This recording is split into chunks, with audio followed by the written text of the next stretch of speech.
Let's do it. Beautiful. All right. Say a couple more things for me. I just want to see the volume Test move. one, two, Okay. three. It's showing up on my end. I remember last time I used Google Meet, we uh we had some issues there where people were like, "We cannot hear." Oh, okay. So, all right. Well, here we go. I think we might just be live everywhere. That's what it says. Hey gang. Welcome back. Tell me, can you hear my friend Ralph here? Test one, two, three. One, two, three, four, five. All right, if you guys can't hear Ralph, now is the time to tell me. And then if you guys don't speak up, it's entirely your fault and not at all my fault on my own stream. We, they're saying we have a mic and video on time. See, this is the secret to showbiz, Ralph. Is I'm gonna put you onto this just right away before I even introduce you. Is you got to set the bar really low, and that way all you have to do is show up, and Just they're show up like, and like, holy "Wow!" crap. You get that prodigal son effect every single time. That's awesome. Okay, gang, let's get right into it. Welcome or welcome back to another Dadvocate live stream. This time we have a very special guest, a friend with whom I have collaborated many times, the author of some really awesome books Oh, for look at men you. and young men. Yep, I got him on deck to plug away the dead bedroom fix, and for more younger minds, real talk, really great for my stepson who's 17 now. His birthday was just a couple of days ago. Kind of an opportunity to protect some of these young men from the dangers of which many of you have lived through. But we welcome to our show the creator of Dad Starting Over and Help for Men, two amazing resources for men, Ralph Brewer. Yeah. How you Insert doing, man? applause here. Yeah, Yay. real applause. Thank you for having me. Thank you, Yeah. Lauren. And thank you guys for having me today. I appreciate it. Yeah. I'll let you know if we have any super chats, things like that. Um our first super chat's a little random. I don't even know if you know who this person is. Our first super chat is someone saying that Destiny got demonetized. Are I you do know who familiar with Destiny is. Yeah, this and he's creator? Wow, quite yeah. the figure. Yeah. I didn't know we would be jumping right in with like kind of a more creator based Pop culture discussions, creator. But but yeah, yeah. that actually does answer a question that I had though, because I saw some people saying like, "Oh, Destiny got fired," and I was like, "How can you get fired if you're self-employed?" Like, I didn't fully understand what they meant by that, and I knew he got canned from Twitch, but that was like 2 years ago, so I didn't know what they were talking about. But demonetized on YouTube, that's Ouch for a guy yeah. for a figure that big. That's taken some money out of his wallet. You know, I was demonetized on Facebook. Did you know that? Oh, really? Were Remember, you we dealt warned with like your several we, times? we dealt with all your issues and stuff, and now it's my turn, and they are not backing down. Oh, And I had to. Oh yeah, no, dude, listen to this. This is awesome. So I posted a screen capture of something that somebody posted on Reddit, mm-hmm. and it was a guy saying, "Hey guys, I think I have solved my dead bedroom issues." Right up my alley because the dead bedroom fix book. So I read it, and it's like, oh my god. This guy said, "I want to pay my wife for every time we do it. She's cool with the arrangement. I'm cool with the arrangement. What do you guys think?" And I took a screen capture of that and I posted it to Facebook saying, "Guys, don't do this. This is not a way to go through life. This is terrible." Taken down, my demonetized. You can't post for a month. You can't. I'm like, what happened? So I looked and they said, "You are soliciting for sex." I was like, okay, so their little robot misunderstood something. It read the text, and so I appealed and said, "Guys, you misunderstood this." But I think it would. This happens every now and then, right? No, like a day later, sorry, we have reviewed and we are upholding the whole demonetization, everything. I'm like, so I got on with since I have the little check mark thingy, on Facebook, you get into the better customer service. So I Yes. spoke to some dude in India, and he didn't quite understand what was going on. And finally, he said, "Well, we have to uphold what the review says. I'm sorry, and please review all of our guidelines before you start soliciting for sex again." I'm like, "Okay, you're not you're not understanding what's happening here." So I have to appeal to this board. Are you aware of this board thing on Facebook? Yes, I tried to appeal so much when I lost my Facebook account back in last July, which was a bit of my own fault. I did fall for a really well done scam, and I've covered that scam on my channel and how to avoid it for a lot of creators. And I also scammed the scammer back rewarding times. But yes, I attempted the appeals thing many times. In my situation, though, I was very lucky because I actually never lost my monetization, and the guy who Oh, took really? over my account never figured out how to remove my payout. So even though they were just posting a bunch of AI generated slop, I still got paid for it. So that was nice. That's awesome. Well, I got that was thousands of dollars that I don't get from Facebook now Yeah. every month, and so I'm kind of at a standstill. I guess maybe I'll just maybe poke at them again in the little chat thingy and say, hey, just any chance? I don't. Beyond that, I don't know what else to do. They're like, you can appeal to this board, which rarely on occasion looks at these issues and may reinstitute you. So they gave me a case number and the whole 9 yards, and it's been over a month ago now. So yeah, Oh, nothing I'm yet. rooting for you I because you know. really are one of the most tame creators. I think I know. In my space, yeah, for sure. Yeah, and the whole men talking about relationship stuff, I tend to be as centered as they come. At least that's the image I try to portray anyway. Not so red pill as they say and all that other stuff. No, it's so funny. It's like I always joke with people that you're almost like Andrew Tate's reasonable uncle. I'll take it. We have similar hairlines. like like you do appeal to kind of the same genre of men who, like you, have been cheated on, like you have gone through a divorce, like you have gone through the family court system, which we can get into while I've Mhm. got you. And it's just that I feel like you've chosen a far less radical approach.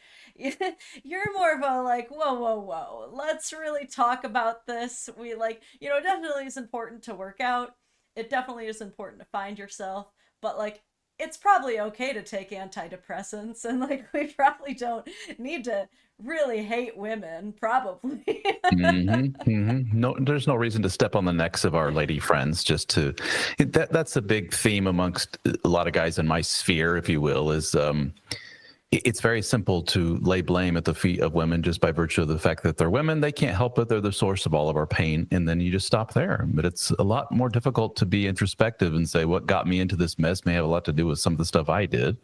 And, take from there the ultimate responsibility thing.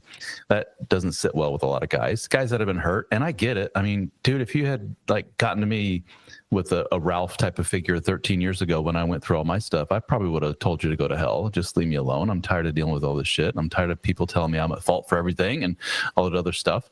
But over time, I'm 50 years of age now. I turned 50 this year, and maybe some wisdom. And 13 years later, I'm talking to thousands of guys. You eventually start getting a more broad picture of everything, and the emotion subsides, and you're left with, yeah, I was to blame for a lot of this stuff. At the very least, I did a really piss poor job of vetting my relationship candidate because I had no experience. I came from a dysfunctional background, and so did she. So I had my baggage, her baggage, put it together, and kaboom! Who knew? All kinds of, the bomb would go off in the relationship, and all kinds of chaos would ensue. That's what I hear from a lot of guys.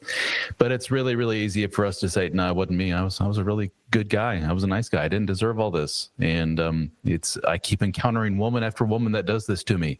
The easiest solution to that or explanation of that is, well, I guess all these women are just really bad. Or, dude, you seem to have a type. Maybe you should start there and wonder why you keep connecting with all these people. And it probably extends to your friendships and your jobs and everything else too. That's the tough part. So if that type of talk, guys watching this, is of interest to you, kind of exploring further in this, you're probably like my material. So, but if you're looking for, no, I just want stuff to show me that women all suck, I'm probably not the guy for you.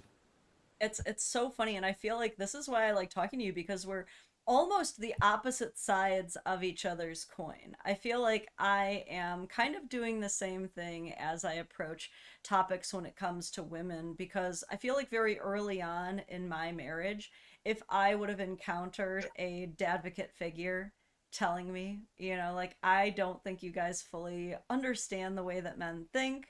I don't think that you truly understand that he doesn't hate you. He's not doing most of this on purpose. You guys just have to find better ways to communicate. I probably would have been pretty frustrated and thought, like, no, I really like this narrative that I'm the one who's truly doing everything, and that, like, Mm-hmm. we're all so much smarter than men, and men are just our oppressors. Like, I probably would have not really enjoyed the content at first. But I think a lot of my content when I first started creating it was like looking back at all of those major obstacles that I faced at first when I was first learning how to get into a healthy long-term relationship with a man, build a healthy long-term marriage and family with a man, and like, wow, we really were just like socialized and given like so differently, given such a different set of standards, such different goals and things that we're meant to prioritize. And the most of this is not that we hate each other. Mhm. Most of it is not that. It's just we just think a lot differently. Yeah, absolutely. So I guess I want to go back to the beginning and kind of keep introducing my audience to the man, the myth, the legend that is Ralph of Okay. Dad Starting Over. Just because like I feel like you picked such a perfect name The Dad Starting for, Over name or the help yeah, for me? I got Dad lucky on Starting both. Over. Yeah, yeah, I Yeah. feel like you did. And I always love a good brand name that tells Hmm. people exactly what is going on right away. I hate when you see a business that's like eagle eye approach and then you're like, oh, like I know. what do Yeah. you do? And they're like, oh, Real we estate. do plumbing. And you're like, wait, what? Like, what's the eagle? Like, you what? Yeah. Yeah. I would not have guessed that, but you're like Dad Starting Over. And I think that a lot of guys are right away like, man, that was me, in my 30s, in my Hmm. 40s, in my freaking 50s. I Hmm. lost everything, and it was back to a mattress in the middle of the floor, some old TV, and just trying to pick up the pieces. So, in your situation, how long were you married? 15 years, couple for 20 years. That's wow. Hmm. That's just Yeah. wild to think about. 2 entire decades with a person, and then just Boom. Yeah. It was, you try to every man in my audience. Let's back up a little bit. I think you and I have some similarities in audience in terms of we have a lot of people that are what we call neurodivergent, and yes. this is not an insult. This is just facts. Mm-hmm. I've learned over the years a great portion of my private men's group, the Brotherhood. You can learn more at helpformen.com. A lot of the guys are neurodivergent. They admit this. They've been diagnosed as such, or I have been the person to say, John, there's some things you're telling me here that you're checking some boxes. Have you ever considered? And then they will go in for formal testing. Like, I'll be damned. I had no idea. Yeah. So for those that don't know, the neurodivergent thing includes ADHD, autism spectrum, obsessive compulsive, even dyslexia falls under that category and everything else. And a lot of these, it just doesn't sound like they're all interrelated, but they are. The majority of people who have autism also have ADHD, something like 60 some odd percent. It's kind of interesting. And they all have relationship issues. Yeah. And, and the relationships are a little bit more difficult for them than the rest. And what I've seen is that a lot of those guys that autism spectrum, for example, tend to attract women that are maybe have personality disorders, like borderline personality disorder. So they tend to let a lot of stuff go that the neurotypical dude may not let go. And they may do so for years and years and years. So not sure why I went off on that tangent necessarily. There's an ADHD thing. No, But just that we have the same kind of people thank you. listening Same in kind. right Thank now. you. So we Yeah. got the same kind of audience. So yeah, so you don't really know a person until shit hits the fan like that. Well, the thing is that there were all kinds of signs for that full 20 years from literally day one of knowing them. But like a lot of Wow. men, you kind of dutifully ignore. And if I had to look back and really, examine myself and go, Ralph, what is it? If you saw those things, those red flags, as we call them, that said, a life with this person may be kind of chaotic. It may not end well. Why did you stick it out? And it was simply because, and I think a lot of guys can relate to this, I didn't like myself a whole hell of a lot. And so when somebody liked me, I'm not going to let them go. I'm going to hang on like a tick. I'm going to bury myself in there no matter what. Red flag, go away. She likes me. And another little thing that I hear often from men is she was kind of like one of the guys. I could talk to her. She was very low drama, had her act together, a very hard worker. She still is to this day one of the hardest working people I've ever known, my ex. So that appealed to me, that grounded, down to earth, one of the guys kind of thing. But what came with that was very little in the romance department, very little in the love and schmoozy kind of thing. And I am that kind of guy. So there's a definite mismatch there, but it is what it is, right? You know, she likes me. And when you get into marriage, you start putting a lot of excuses like, that's what marriage is, right? You know, it's not all wine and roses. It's not paradise. Yeah. You just put up with it. And then kids come along. Yeah, I got to do this for the kids and everything else. And then what a lot of guys in my position find is that when you're with these avoidant women, is the psychological term, that is usually a byproduct of, or not usually, it always is a byproduct of stuff that happened in their childhood that led them to realize that they can't be open and vulnerable with people. They're very closed off. They're very closed off romantically, sexually, and everything else. And they have to fend for themselves. And sometimes they're very good at fending for themselves. And they sometimes are excellent students, excellent workers, fantastic, over the top, like helicopter mom types. And they keep piling on and piling on and piling on.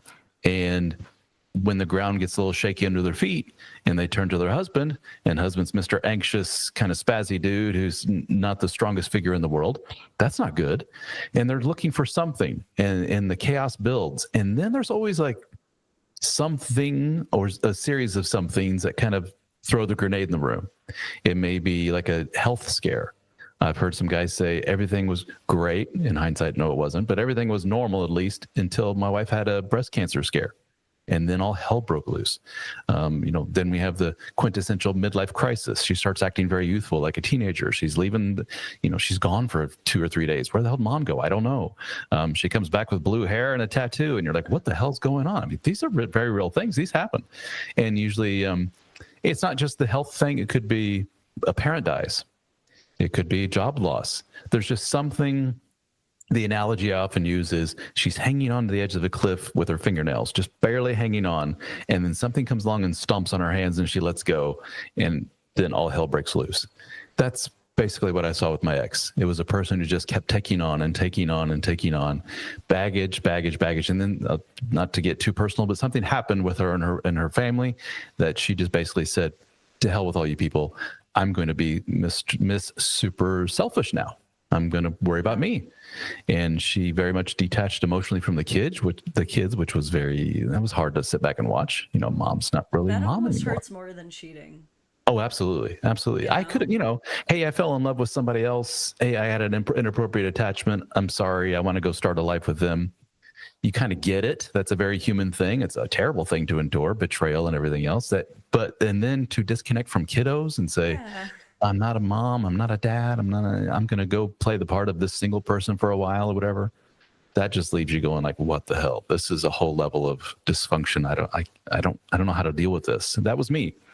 And, you talk about people that deal with the family court system and going in and out of courts to paying tens of thousands to figure out the divorce. That was not my story. Oh, my story was a wife who said, I'm out of here, dude. I'm like, can we work on this? She's like, no, here's a divorce agreement. I'm like, well, shit. And then, had my attorney look it over, and she was like, this is actually very fair. Just change this and this, and I think you're done here. And we're like, can we make these changes? She's like, sure. 60 days later, I was divorced. So were you given primary custody, like full? No, it was 50-50 shared on paper, with the actual time being 80% to me when we put it all on paper there. For a few years, it was that way. And then it became very strictly 50-50. Whatever she was in, midlife crisis, whatever you want to call that thing, she was in that for several years. And then something flipped, and she suddenly was like, I'm back to being a mom now. She wants to be involved in the schools, wants to be involved, and she's been that way for years now. So she went through something for sure. I think people don't even believe your story, because it's something that you typically only hear about from the single moms. Is they're like, he just stepped out, left me for a coworker, didn't want to be around, and after they broke up and he started dating someone new, suddenly wanted to just all of a sudden come back and be Disney dad. And people just can't even imagine or fathom that does happen to men as well. Quite a bit. It's a subset of guys that I talk to that have been in my shoes in that exact kind of circumstance, but they're out there for sure. I hear from them all the time. Like, I don't know what's going on with my wife. She's acting very crazy. She acts like she doesn't even know who the kids are. The kids are scared. They're coming to me crying every night. Like, where'd mom go? And yeah, it's a very real thing. There's like versions of this you'll hear be called like the walk away wife syndrome, where the wife's just like, the hell with all you people. Wow. I'm going to California kind of thing. It happens. Walk away wife. The walk away wife. Mm-hmm. Never heard that So one. that was my story, but I understand it's not the story of a lot of guys that are like battling with the ex over the custody, and then, I want this half of this and she wants half of that. And it's funny, you hear all these stories and then they go to court for a couple of years and they come right back around to the original agreement, which was just split everything 50-50. Now it's minus the $45,000 they spent on court fees. And thankfully I didn't have to go through all that. But at the time though, I was like, can we just time out and like talk about this? Can we just, try to save this family? And I know all the bad things you did and continue to do, but I was buried in like a tick. But I want to work on this, for my sake and the sake of the kids and the family and what the hell's going on here. But it was boom, boom, boom, done. And I was very much in a state of shock, trauma, I don't know what you want to call it. And part of my therapy was getting online and writing about this. And I was like, I want to start a blog and I'm just going to write. I don't give a shit if anybody reads it or not. I needed a domain. I'm a dad starting over in life. I wonder if, and it was available for $11 on GoDaddy or whatever it was. And dad starting up, that was it. Now, Help for Men, fast forwarding years down the line, I'm going to start this larger organization called Help for Men. I had to pay money for that thing. Somebody already owned it. But that paid off.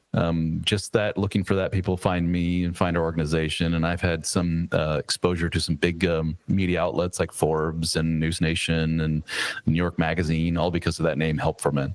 So it's paid off in the end. Yeah, there's a condition that I've recognized and I've coined a term for it. I think that you probably had it and you've probably helped shake a lot of men out of it, but I call it resting, staying for the kid's face.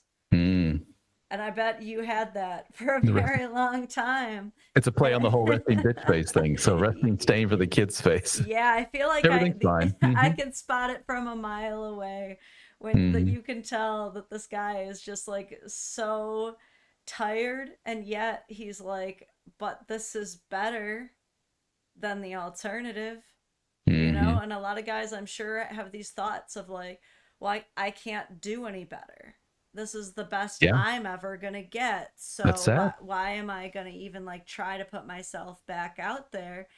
But it's like that you have to imagine like every single day we have the single moms partying and talking about what an amazing life they're having, but the truth and the reality is behind all of those like braggadocious TikTok videos, like I have to imagine they were having the exact same thoughts. Oh sure. Who's gonna want me? What am I gonna do out here? It's probably something every person goes through when they go through any kind of breakup, but especially yeah, the general theme I get from, dare I say, most men that I talk to is, who's going to want me? I'm this 40, 50-some-year-old guy with these kids, and I'm divorced, and now I'm broke, thank you to the divorce and everything else. A lot of these guys are married to women who bring in the majority of the money. That's becoming more and more common. So over half your family income just went out the door. But now you have to pay, even though he made less, some child support over to her, or maybe she to him if he's lucky. And half your retirement went away and your equity in the home that you had to sell. So now you're in a little apartment, and it's tough. It's very, very tough. So now you have all that pressure of trying to navigate the logistics of your new life. Who am I? What am I going to do? Combined with, and then somebody's like, you need to get back out there, pal, and, get back on the horse and find your new woman. A lot of men are like, hell no, I don't even what's going on now. But with that being said, that's one side. The other side is, they haven't even signed the divorce agreement yet, and they already got a Tinder account. Those guys cannot fathom being alone.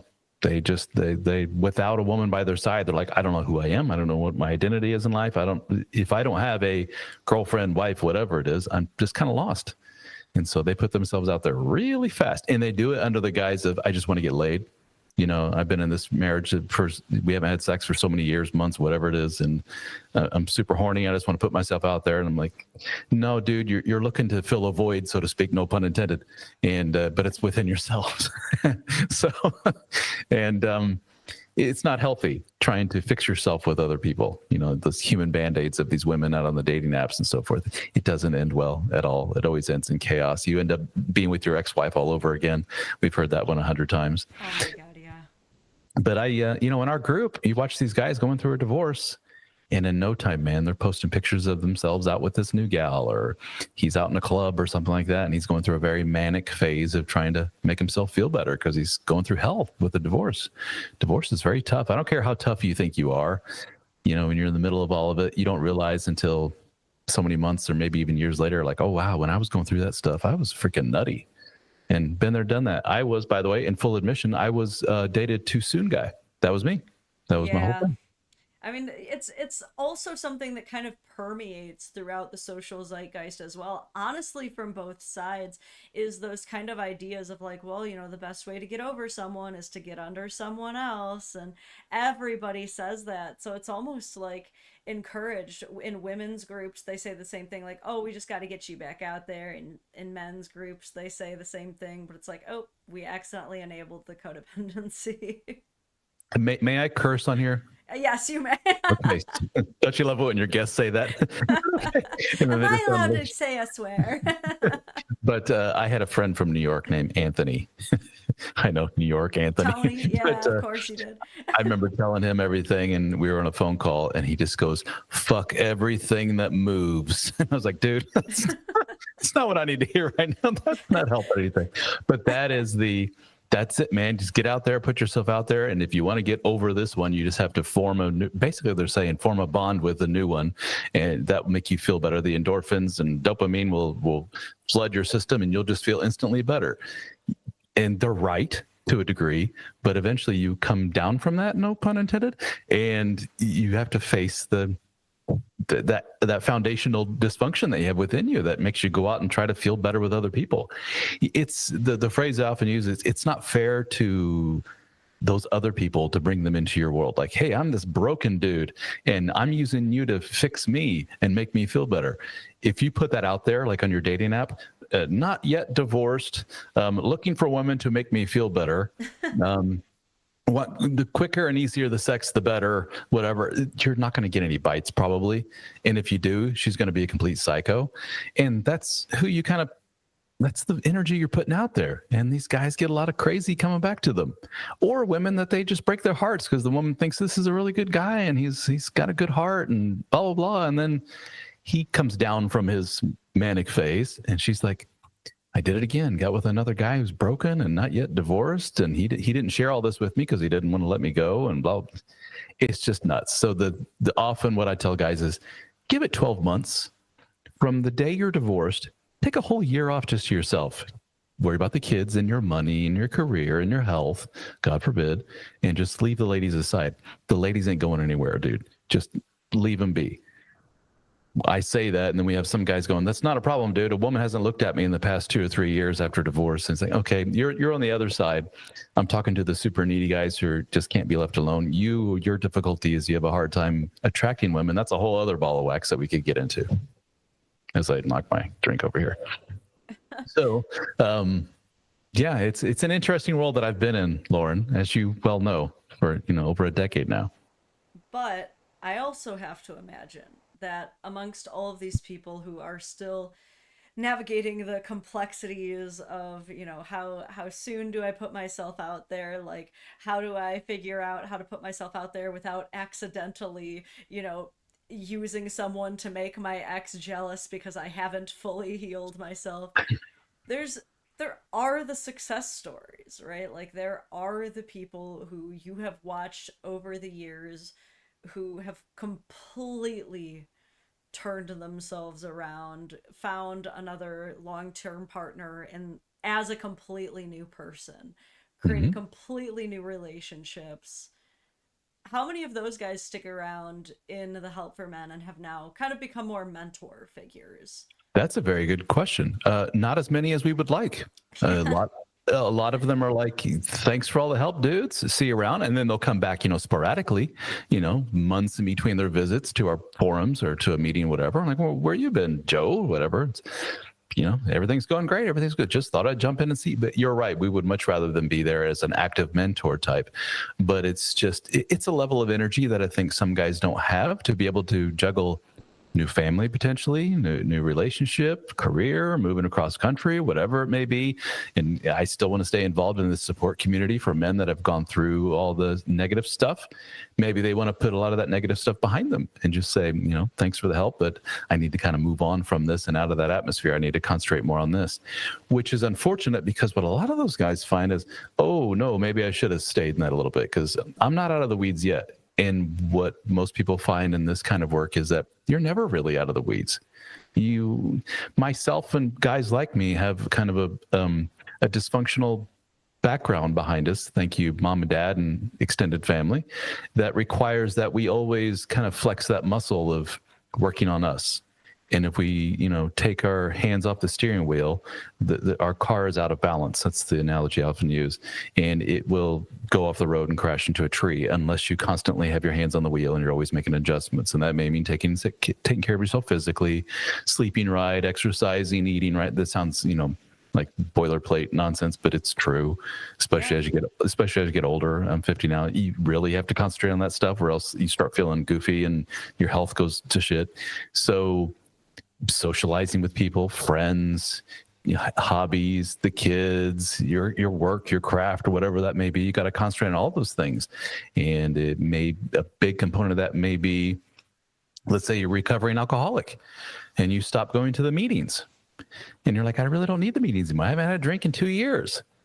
I guarantee you, sometime down the line, you're going to be alone in your apartment and on a not so great day, you've been dumped or whatever it may be. And your first inclination is going to be to reach for a bottle.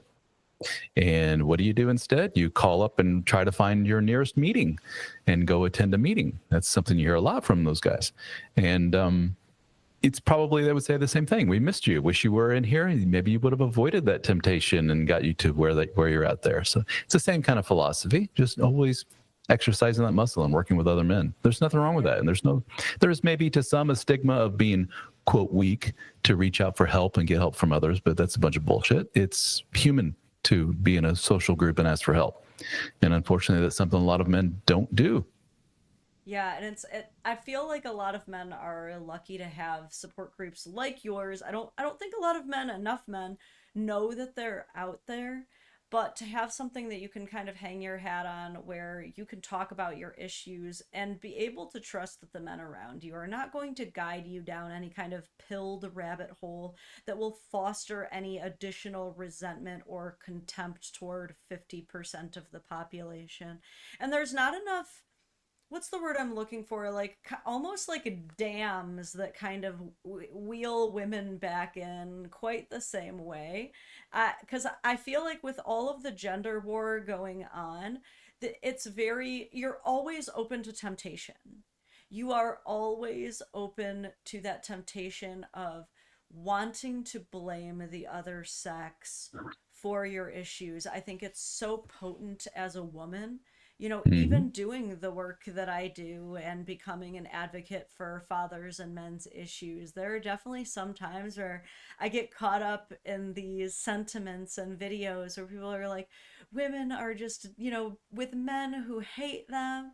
And I have to, sometimes I a little bit fall for it to this day. And I Mm-hmm. have to kind of stop and look at it like, wait. Am I falling for some kind of pilled gender war BS right now? Mm-hmm. And having these kinds of communities, these kinds of brotherhoods, like even just following certain creators who are very rational and nuanced, really helps you chill a bit. Someone to Mm-hmm. check the pulse on, like, am I getting a little bit too out of hand here? Because I feel like a lot of Mm-hmm. standard friend groups, it's just too uncomfortable to correct someone or guide someone. You Yeah. have one of your buddies who's just like, man, women are just like so stupid, am I right? You might just socially to survive, you might be inclined to be like, yeah, sure, Yeah. dude. Same with Mm-hmm. women. Like, you've got women who are like, God, men are just fucking worse. They're our oppressors. You might just, to fit in, be like, yeah, absolutely. But especially if you're like paying for a community that is meant to help you develop yourself, I think you're a lot more open-minded. Same way if you're like paying for college, you're a lot less likely to skip class Yeah. because you're paying for it now. There is a small fee to join our group, $27 a month, and you get a lot for your 27. If you're a veteran, it comes to like $16 a month, so Oh, it's that's not much. beautiful.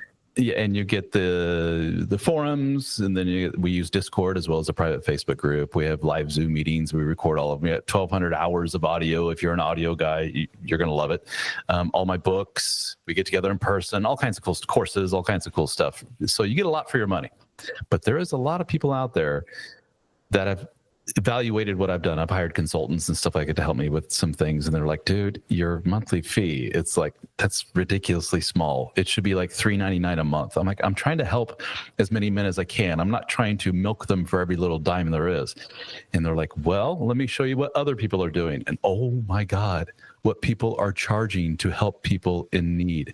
If you're a person that's going through a lot of pain, you are susceptible to a lot of people going, well, come on over here, and charging you 4-5 figures for helping you and selling you a lot of bullshit.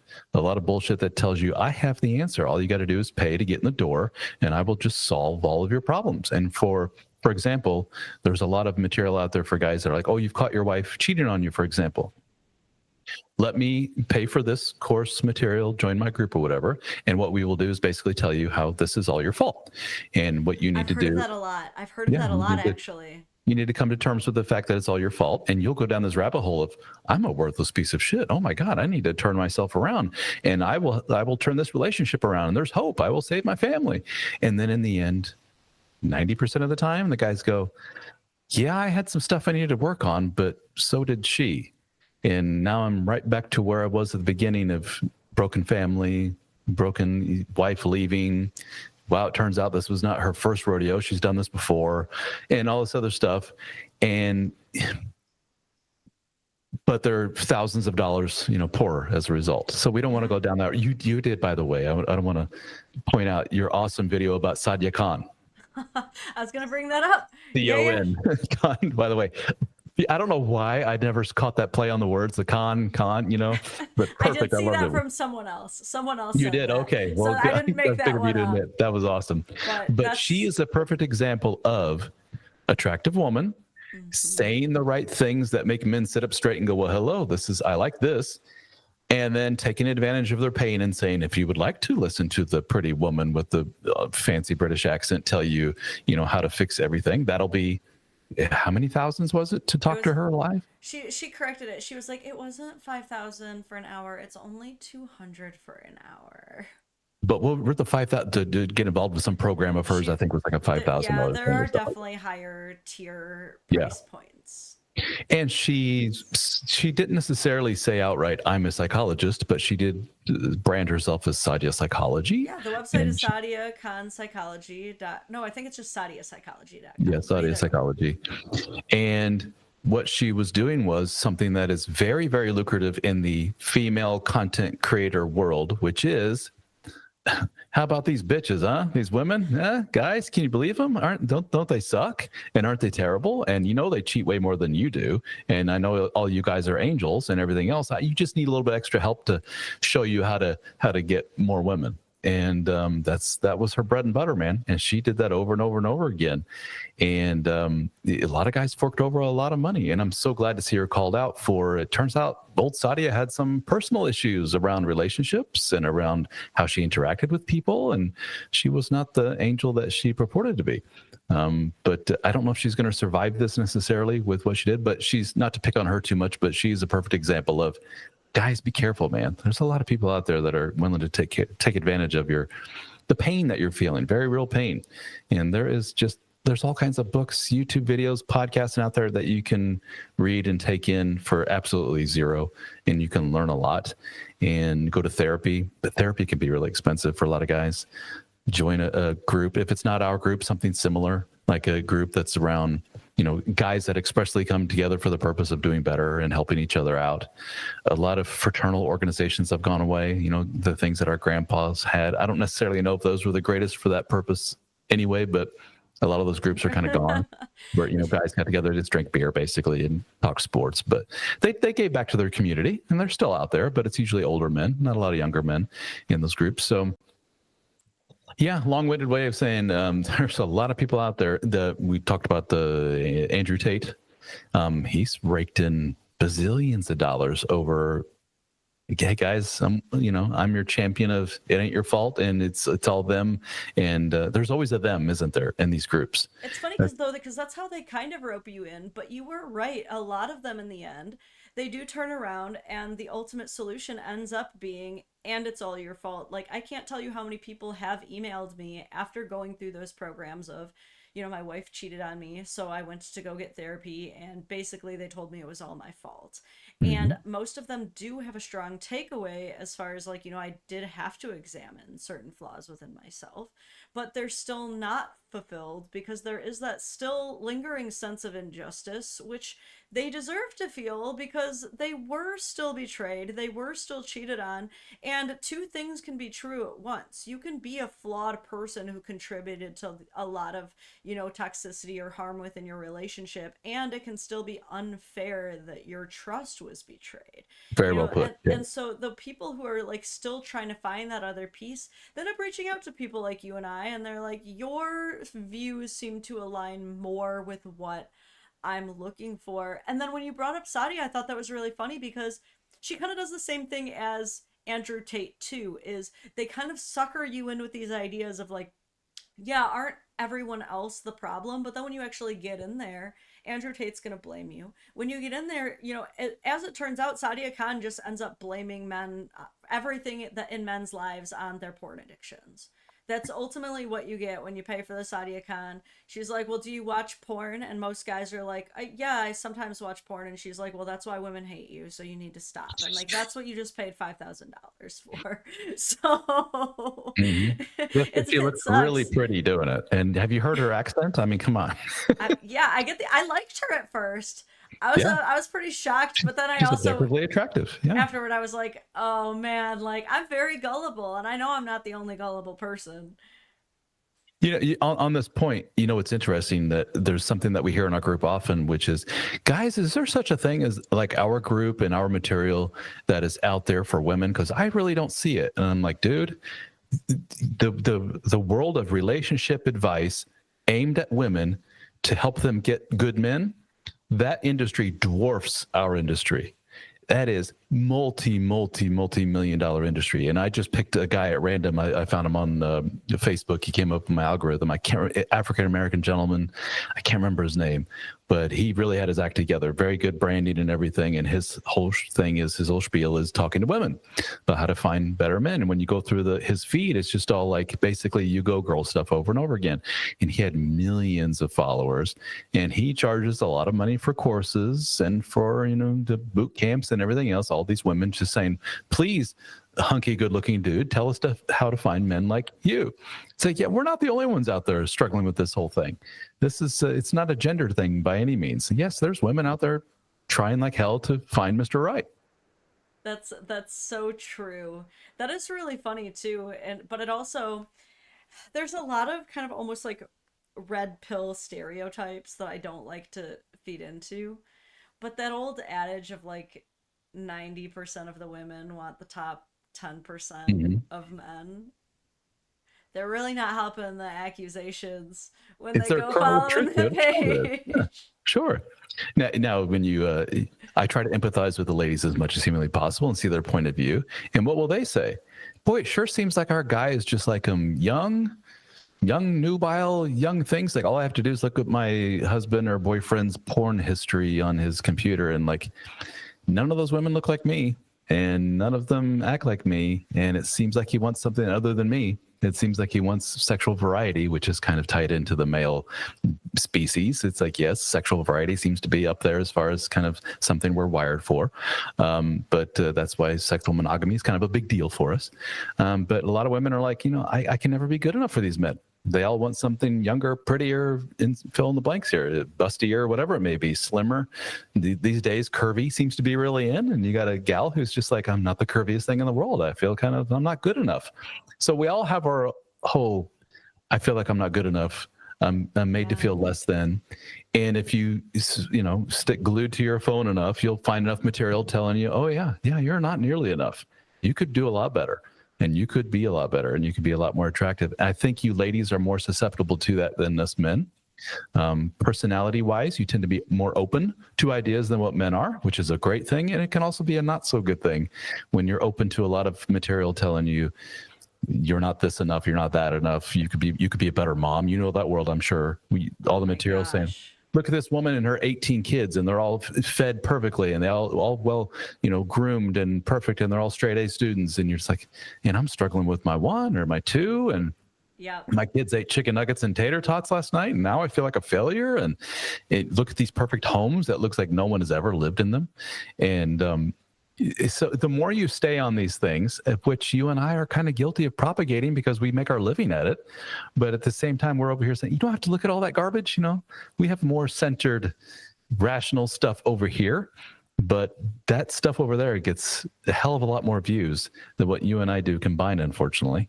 And they rake in the bucks. All you got to do is feed that insecurity. Keep poking at that insecurity, and people will just fork over all kinds of time and money for that, unfortunately. Yeah, and it's so funny too, because kind of going back to these grifters who try to capitalize off of these insecurities, the other one that drives me absolutely insane is when a girl will add to her bio men's mental resources below, and it links to her OnlyFans.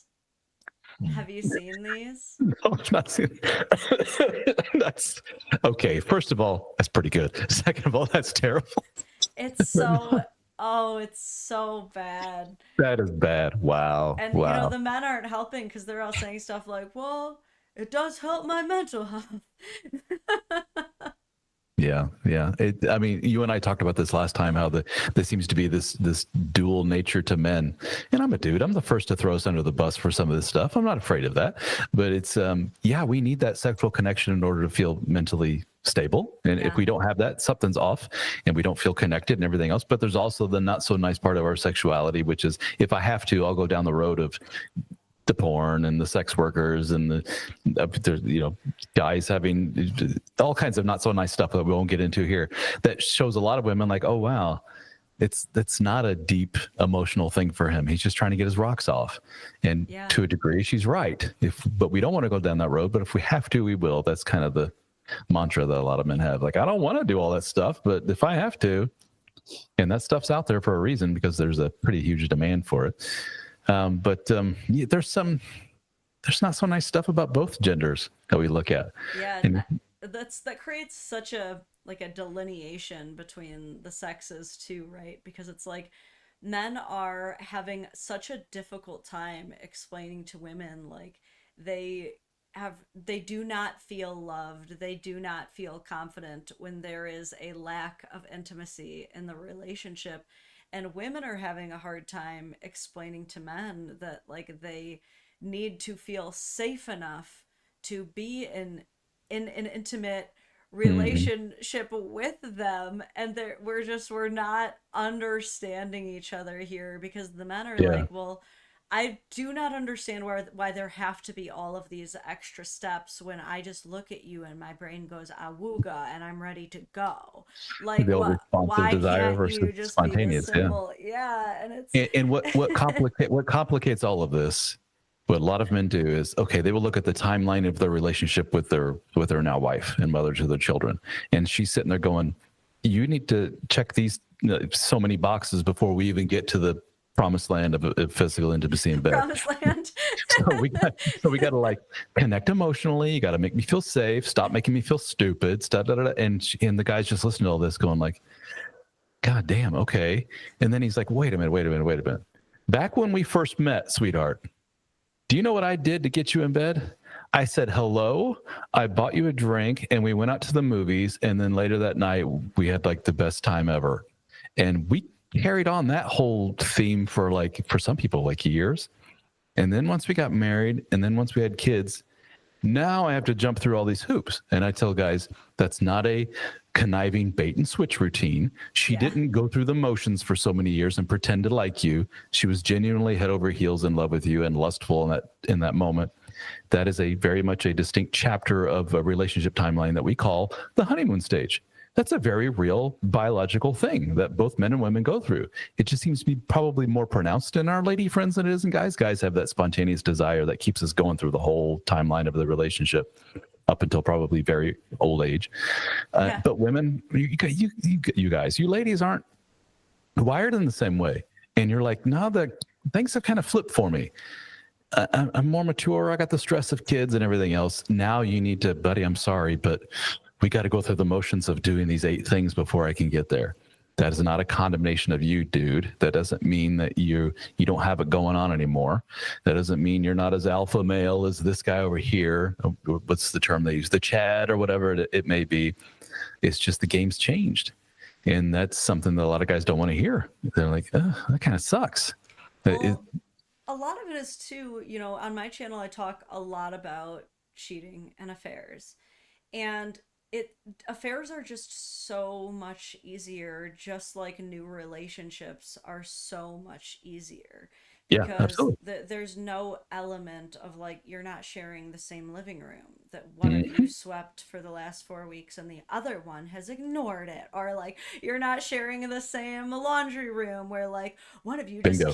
does not keep cleaning out the lint from the dryer, like there's no one throwing their socks in the middle of the room or not putting the dishes away the way that you like them. Like it's so much more complex. It's kind of like how someone might be your best friend in the whole wide world that you can crack open a beer with and spend hours a day with until they become your business partner. Yep, there you go. Wow, very well put. But it even goes deeper than that, because what you're pointing out is a lot of resentments, and when Yes.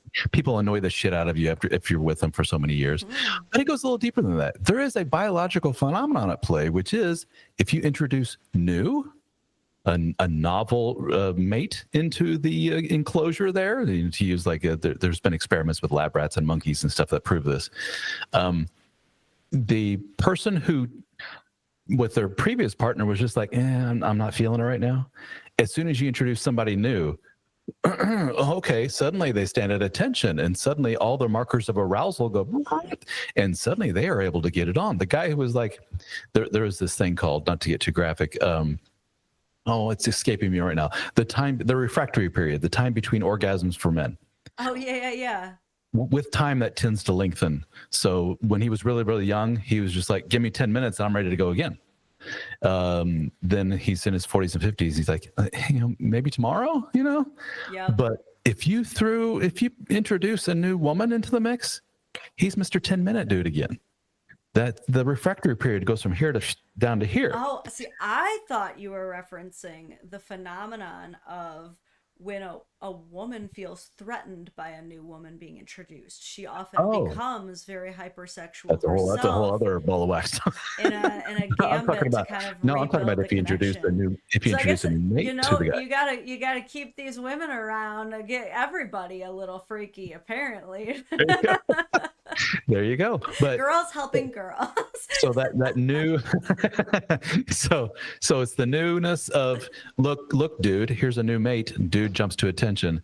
That is not unique to men. Women, same thing. So when these guys are like, I was with this woman, she turned into this cold fish. She didn't want to hug, kiss, nothing. And then we got divorced. And I'm watching this woman lose 40 pounds. She's dressing like she's 20 years old again. Last I heard, she's on boyfriend number 3, and she's acting like this hypersexual kind of woohoo person. It's like, welcome to the honeymoon stage. You don't remember it. That's the way it was when you were with her. If you keep introducing new, you will have this heightened sense of whatever you want to call that all over again. Lustfulness. What's the term they use? There's a term for when you very first meet somebody and you're overwhelmed by them. The word is limerence stage. So you're watching that limerence stage all over again. And men, we do the same thing. We act a little bit more youthful when we're back on the market. We get the tattoo that we've been thinking about getting for so many years. We get the slightly cooler car instead of we ditch the minivan and we get the Jeep and the whatever it may be, the muscle car. We all put on this mating dance of, I'm a more attractive creature. Why? Because the newness is a huge component of libido in human beings. A big trick, if you will, is to how do we introduce novelty or newness within a long-term committed monogamous relationship? How do we keep things fresh?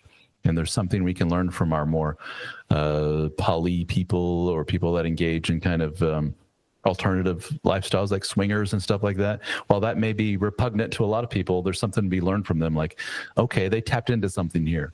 They've tapped into the novelty and newness factor that introduces a lot of drama and chaos, and those relationships don't tend to last very long, but still, there's still something to be learned from them that we can incorporate into our little monogamous relationship.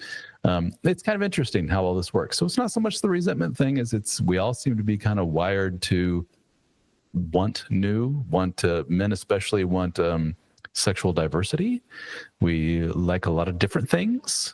I think you're definitely correct, but I think that opening the relationship, attempting to enter the lifestyle and things like that is probably like the quickest access point Yes, to that dopamine. that's But exactly why they do it. but definitely like the shortest like lived, definitely not the most longest lived effect. And this is why I always recommend to couples, if you want that same effect in a way that is genuine, does not with the loyalty that you've got going on, is better perceived by society, you simply need to find something that gives you confidence outside of your partner, whether it be like joining a running or hiking community or a reading club or having some kind of other separate friend group, just something that gives you confidence outside of your partner will have that exact same effect without like the need for seeking the cheap thrills. And what you're Yeah. pointing to is independence. Something that we often do with couples is enmesh our lives to the point where we are one symbiotic organism living together as one. Usually parents is the big driver of that. We are parents to these children, darn it. Do you have any time on your own? No. Who has time for that? Kids. You have to have time apart, and you have to be these independent creatures, which for a lot of anxious people is really tough to swallow because we don't want to lose our partner. And we think if we let them go, they're going to drift away for good. I can't let her go to the exercise class. She's going to bang half the class. I can't let him go out with his guys, to have beers. He's got some girl's going to hit on him, and on and on. It's like, no, that's crucial to have something that is just you, whatever that may be. And I talk about this in the book. You talk all about in the Dead Bedroom Fix, where it's very important to have some independence and time alone. Get the hell away from the wife. Don't be hanging all over 24/7. Flip the genders, same thing. It's antithetical to keeping things sexy and fun. It's funny because I was just watching another video of another girl trying to give advice to women about, if you're dating a guy and you really like him, it's very important to not text him back right away. You really have to wait a long time before you text him back because, you just have to make sure you do that. And I'm like, God, she's close, like she's half right, but like you shouldn't have to manufacture that effect. Like what a man is looking for is a woman who does have her own life, who is not desperate and hanging on his every word, and like he'll never be able to like get rid of her, like that's true. But I feel like men are also not stupid, and they will eventually figure out if like you're just Playing hard to get. yeah, you're playing like, not that like you actually should be a little bit difficult to get just kind of naturally, like There you go. I Yeah. think is what they're looking for. Mhm. Yeah, a lot of that. There was this whole industry called pickup artistry that Oh happened my like back gosh, in yes. the 90s, early 2000s, or whatever. PUAs. And if you look into that world and what they suggest, it's basically mimicking healthy behavior in terms of individualism. Yes. It's very unhealthy men with not a lot of relationship experience saying, guys, if you want to pretend to be mentally healthy, here's what you do. You don't answer them back right away. Or you could do the natural thing, which is just have a busy life where you're busy doing work stuff and you're busy doing your hobby stuff and you're busy with a friend, and you open up your phone and go, oh shit, she texted me like 3 hours ago. I need to get back to her. Blah, blah, blah. That's not playing a game. That's just Yep. genuinely being busy, not hanging on your phone waiting for problem of attention and validation. Validation is huge. We could go into that for another hour. How important that is to men to get their sense of validation of who they are from outside sources. And nothing is more potent than a pretty girl saying, you have value. And you do that via the text and everything else. And that becomes very addictive.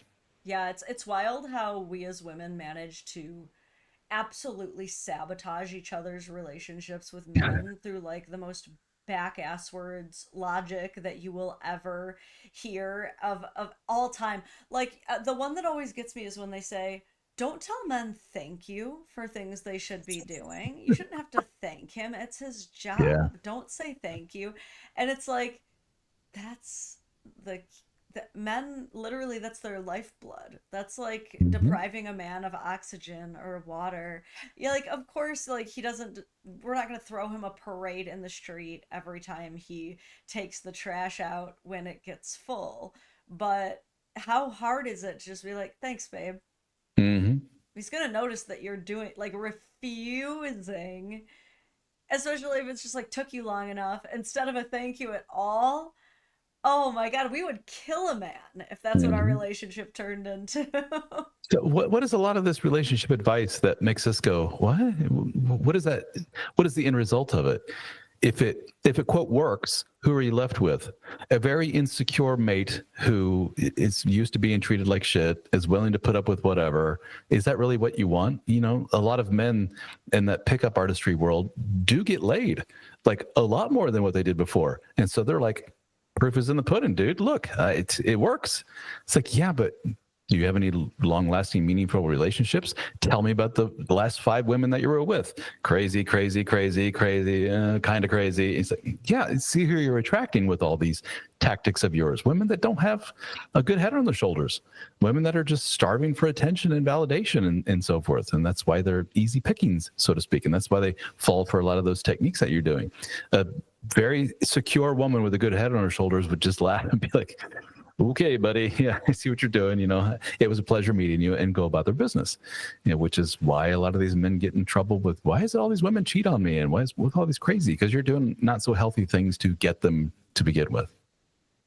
Yeah, and I think that so much of that is where we see this divide, and where people are just like divorcing from each other, is women, they they attract like the losers who don't know how to have a long-term relationship. I mean, for multiple reasons too, right? Like a lot of it is just naturally young people dating other young people who of course do not know how to make a long-term relationship work, but they get hurt.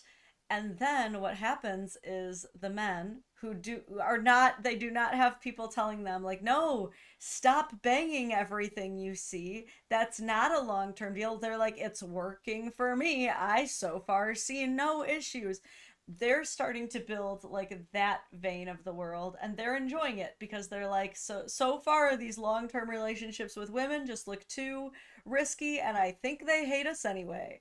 And then women are like, dude, the men hate us even when we invest all of our lives in them, so let's just go our own way. And like, it's at the point where, yeah, I have to agree, a long-term relationship with another person is extremely risky, and it's going Mm. to take a hell of a lot of work. And no, it's not going to be nearly as easy as just hooking up with randos, unless you get one of them pregnant or get pregnant by one of them. Then it's not going to be so easy anymore.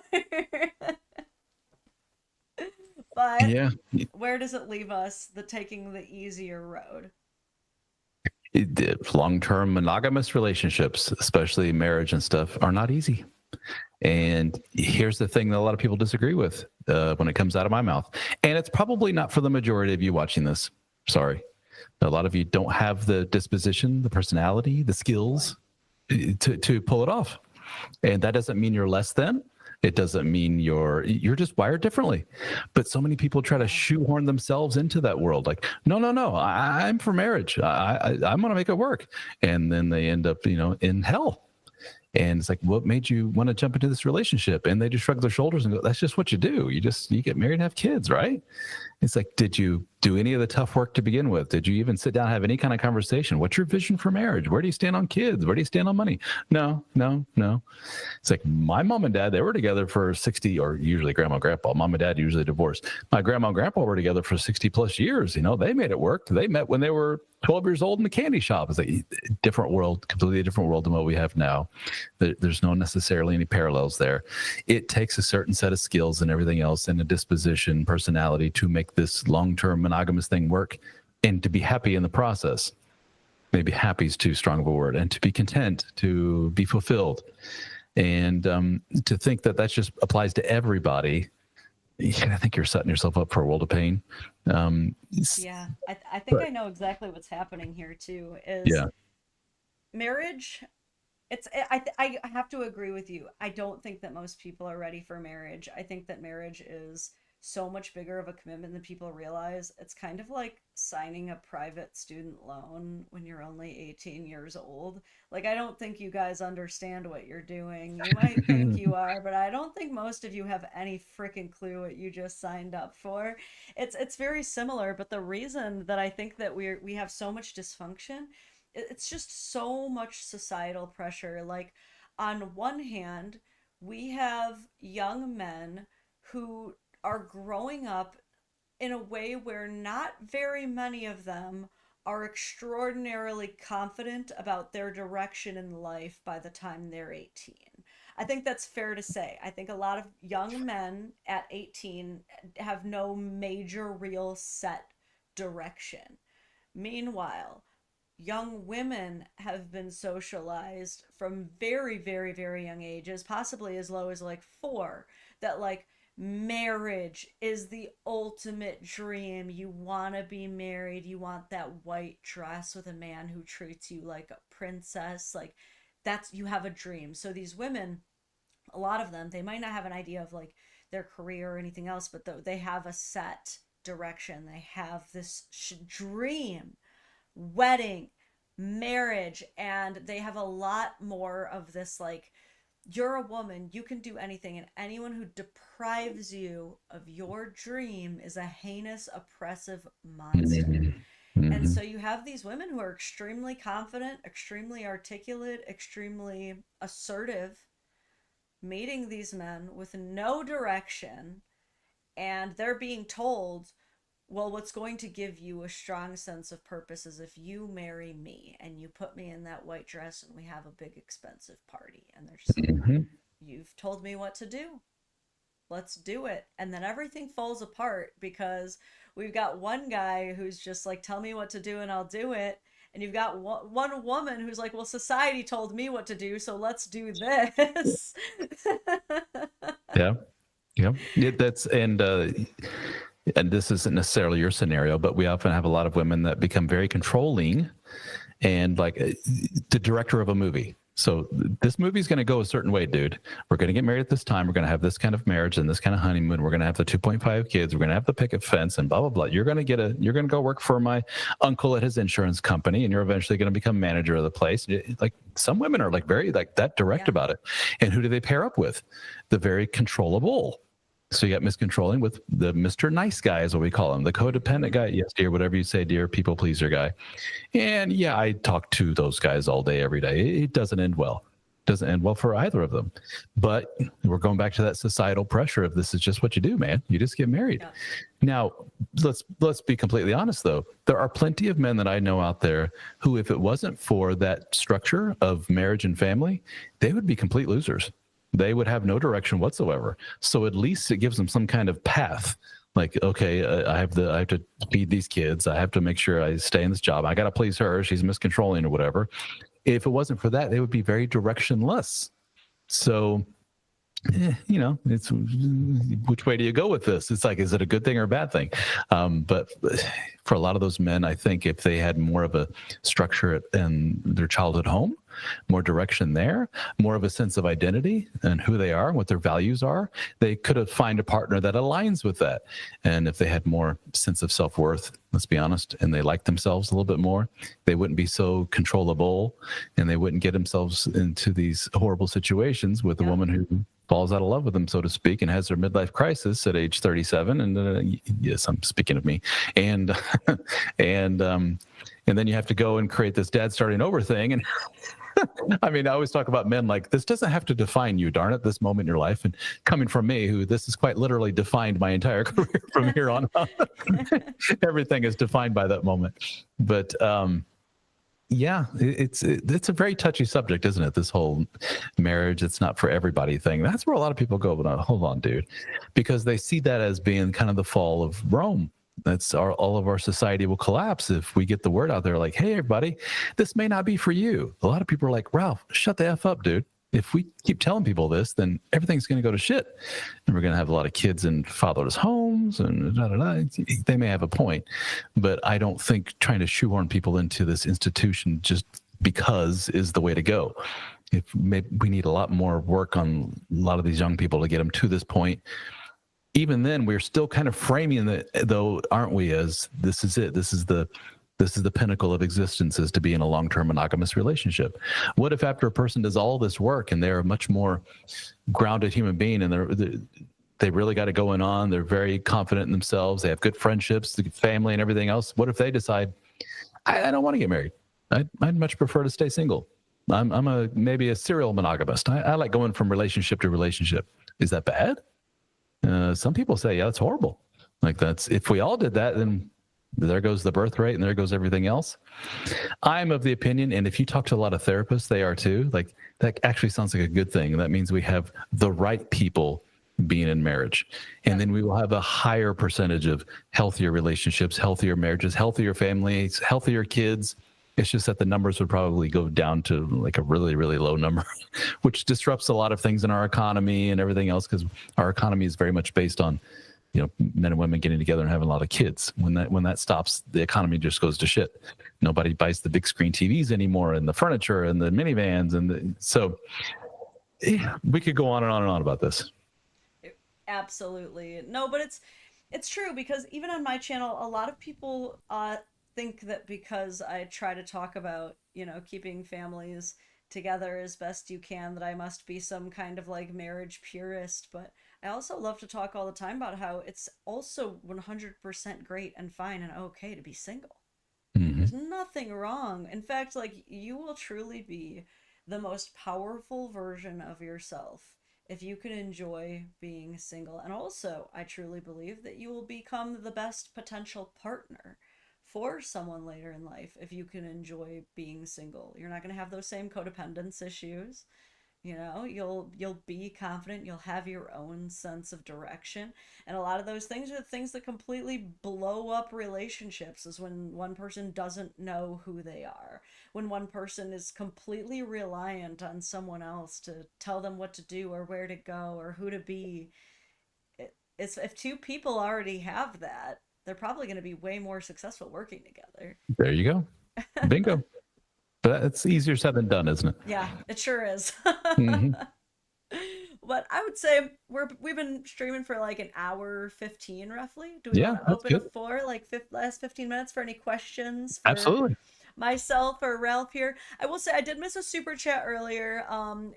Golems and Goblins, I believe the username is. Don't hate me if I got that one wrong. Here it is, Golems and Goblin. Yes. Said, honestly, joining a D&D party is another good group to get involved with. Most supportive people you'll ever find. Plus, you get to fight a dragon. Any experience there, Ralph? You got any Dungeons and Dragons dads in your group? If we don't, I do know that world. I do have a nerd side to me, but no, that's not really big in my world. I think it's much more big in your world. You've kind of tapped into the nerddom, haven't you? Yeah, something about dads and ADHD is like that just summons the Dungeons and Dragons players somehow. It does. Mm-hmm. the neurodivergent love the I hate keep using the word nerddom or nerdy things, but how else do you describe it? It's we know what we are. Nerds, the sci-fi, the Dungeons and Dragons, the Lords of the Rings. So it's that fantasy sci-fi thing. Lords of the Rings. Got your Harry's Potter. Okay, Lord of the Rings, right? Not Lords of the Rings. I'm just messing with you. Your star battles and wars. Yeah, Harry's Potter. That's good. Yeah, my daughter watches what is it? Amphibia, and I kept calling it the wrong thing. I kept calling it like Amphiboville. It's a show about frogs, and she would just be like, "Oh my god, Mom, you're so embarrassing. It's Amphibia." And I'm like, I guess it happens to us all at some point. You're now officially mom mode there. Yep. You're gonna get embarrassed and embarrass your kid. Y'all got any questions for Ralph here? I feel like you always get so many questions immediately in yours, but I might have I might have missed some. Phil says I missed 5 super chats. Shadow God says I vote that I get a dragon egg so I can raise it. I mean, yeah, if you can find some and you think that you can. Someone complained about my audio. I did see that. I brought the mic closer to my face, but then everybody else was like, she's fine. So I actually don't know the situation there. Yeah, I haven't heard anything different with your audio. You've been sounding great so far. So, Nice. yeah. All right. Someone said Lauren of the Rings. That's good. I'm actually not Lauren of the Rings. I took mine off to take the dogs for a walk so I don't get degloved. I've actually been naked this entire conversation now that I think about it. How dare I? You do have the fear of being degloved? Like by that you mean the skin peeling off your finger? Really? Both of my dogs are 100 pounds each. Oh well, there you go. Like my puppy, this 100-pound goob right next to me, he's a lunger when it comes to other dogs. So like, yeah, big fear. I also take them off when I'm like lifting weights and stuff. I've seen and heard too many things. Someone else said I'm so quiet. Oh, turn it up a little bit more. Really? Hope for the best here. I have no idea why. Keep it closer to my face. And then wait. There's a couple of questions. One person, Zachary, says, after my wife and I separated and I got my own apartment, it became a Harry Potter themed haven from front door to laundry room. Harry Potter everywhere. I'm in my 30s. I've got to imagine though, because a lot of men have that issue where they don't really get a say of the house outside of like the basement, the man cave, or the garage. Man cave, yeah. You know, so I've got to imagine at that point it's kind of like you gotta go balls to the wall now that you can. And then I've got a question for you women too. tend to build the nest thing, men not so much. Yeah. TJ is too creative to not have a say in our home. You come in, you can definitely tell 2 artists live here, that's for sure. But I've got a question for you from Lacey. How do I know the difference between someone who won't change ever or someone who is struggling to change because of habits? I guess their intent, right? So if they're say the same thing. If they're overtly saying, "Hey, I'm trying here, be patient with me. I'm going to goof up, or I'm going to, whatever, stumble every now and then." That's it. That's what more can you ask for? As opposed to the majority of men that I talk to, the wives just put the hand up and say, like, please just leave me alone. I don't want to go to the counseling. I don't want to talk about books and podcasts. And the men are very anxious and they're always reaching out, trying to bridge the gap between them. And she's very much like, no. That's where they've basically given up. They're just telling you, like, I dumped you a while back, dude. You haven't got the hint yet. But if you have a person that's like, let's proactively work on this, just be patient with me as I have some bad habits, because what you're asking is for them to rewire their personality. Yeah. For a lot of these people, like, how you have been for the past 30 years, we're going to flip that. That's not going to happen tomorrow. They're going to stumble out of the gates, and it's going to take years. Yeah, I actually read somewhere that it takes 7 different methods to form a new habit for your brain to actually figure it out. And in that same book, they were talking about how there's different ways you can almost like expedite that process, like write it down on paper, then tie a string around your finger, then like do something else. But it's difficult to even think of 7 different ways to secure the building of a habit. But yeah, I imagine things like setting an alarm, keeping it on the calendar would probably help. But you're absolutely right. And I think we see this more often in men than women, because men are a little bit simpler. Like men's main issue that I hear about them complain about in relationships is like, I'm not having enough sexy time. And for women, it's like, he doesn't put the shower curtain how I like. And he puts his shoes in the wrong place every day. And I don't like the way that he does the dishes. And I don't like the way that he does this. And it's like, it's very difficult, because it's like it's so difficult for a woman to simply change her sexual habits.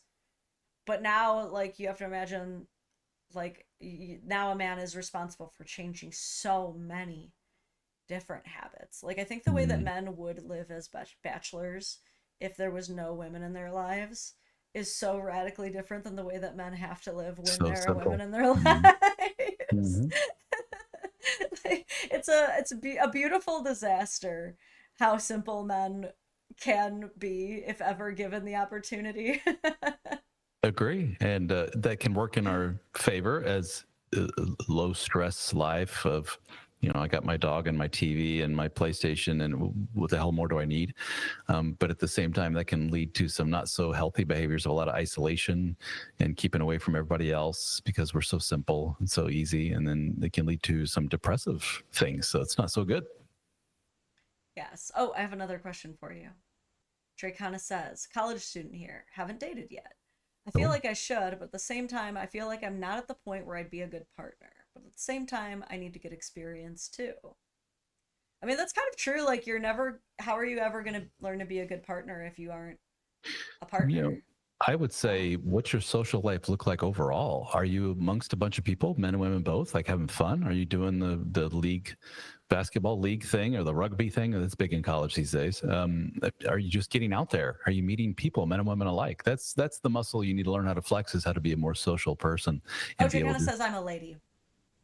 Oh, a lady. I'm sorry. Okay, so yeah, I get know, it's yourself out usually there. dudes in here. Yeah, get yourself out there and talking men and women both, and platonic relationships, just striking up conversations with strangers and so forth. Once you get really good at that, the socializing aspect and opening yourself up, it tends to kind of take care of the other thing too, simply by virtue of the fact that you've surrounding yourself with more people, and it opens you up to a network of individuals. And next thing you know, you're talking to a really great guy and another really great guy and another one, just by putting yourself out there. I also feel like it's really okay to fully embrace the non-committalness of just starting to talk to someone. Like, just because you've gone on a few dates with someone doesn't mean you necessarily owe them wife Anything. treatment or wife allegiance, or like, you just, all you really owe them is just being a decent person, not being a complete a-hole. But, when I first met my husband, there were a lot of reasons that we decided to take things pretty slow and casual. The fact that he had a kid was probably the biggest reason of all. But I also was at that point where I had been like optionally single for 2 years. I was really focused on just figuring my own life out before I was trying to commit to anything or anybody. And so we didn't like put any hard rules on things for a while. Weren't like, so what are we? It was Mhm. just a lot of like, hey, do you want to go on another date? Do you want to go on another date? Let's go on another date. Until one day we were like, oh shit, we're in love, huh? There you go. And to that point, to the young lady who asked the question, maybe I should start dating. What does that mean? Like, let me start up an app. Let me create an account. That's a very formalized start. Start with the more organic stuff and just getting out there and meeting people, and then maybe it will happen, maybe not, and that's okay. It's funny. She says, it's fine. I tend to oscillate between forgetting people exist and hyper focusing. Anxiety and OCD make my brain act like ADHD for some reason. I don't want to be ABUSIVE to my partner by accident. Well, Bob Marley says you're always going to hurt each other. It's just about finding the person who is worth getting hurt over. If Hmm. you know how to apologize, then you can't Hmm. always avoid hurting people, Yeah, but you you can can't learn how avoid hurting to. people, and you can't avoid getting hurt. Hmm. Welcome to the wonderful world of dealing with people. Yeah, I feel like more people need to kind of accept that too, like pretty Uh, early on. Like, if you yeah, a lot commit of to people. someone, you're probably going to break each other's hearts at some point. You're probably going to disappoint each other. Probably going to fuck up pretty bad. A lot Probably. of guys I talk to are very averse to any kind of negative anything emotion wise.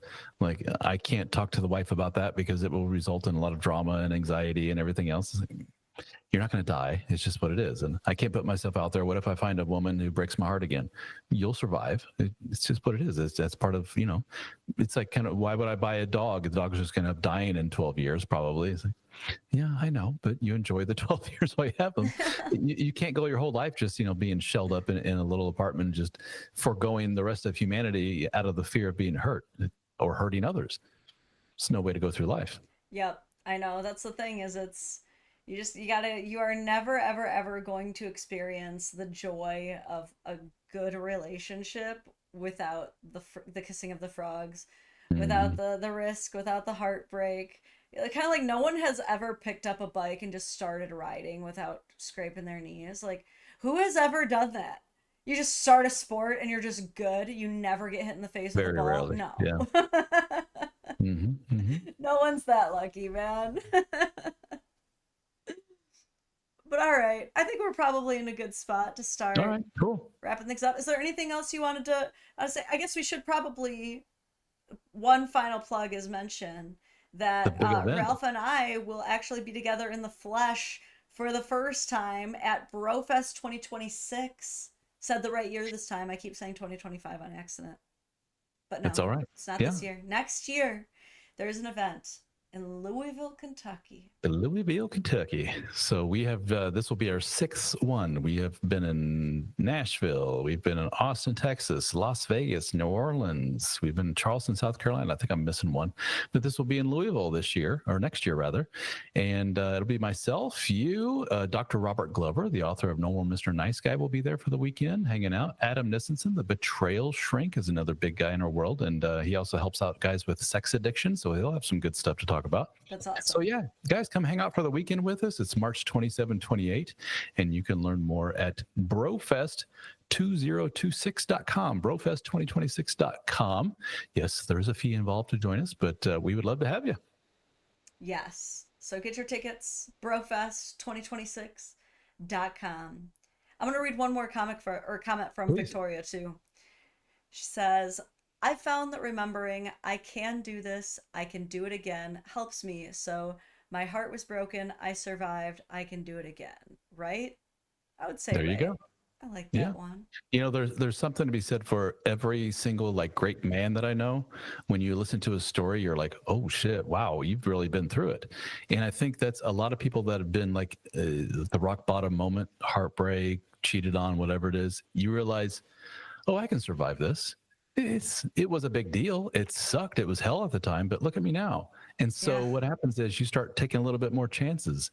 And those great guys that I know, those great businessmen that I know, take a little bit more chance, another more chance. They're like, I've survived this before. That's how they attain that level of success. And same thing in relationships. Yeah, I'd be with this guy for a couple of years and he cheated on me. That's on him. You know, he's a dick bag. I'll end up being okay in the end. I'll be fine. And you realize, and you put yourself out there again. But it's not so simple, is it? Because there's that sweet spot of, yeah, but what if I've already incorporated my life or intertwined my life with them and had 2 kids in the house and everything? Yeah, that's where a lot of that vetting comes in, where you don't jump into a relationship right away. You get to know them for a while and do it the right way. And yet people are surviving it all the time. If it does happen, like there's a high percentage of divorces, and like, all those people, the sun comes up and goes down every day. All those people still go to work. All those people still move right along in life, and they're not spending every single day crying. Actually, it's, as it turns out, those people continue to live their lives, find joy. It really is there all around us. we are a resilient species, that's for sure. Well, all right, Ralph. We'll start wrapping up the stream here. But until the next time, because we shall collaborate again and again and again and again. Thank you so All very right, much. everybody say bye, Ralph, and go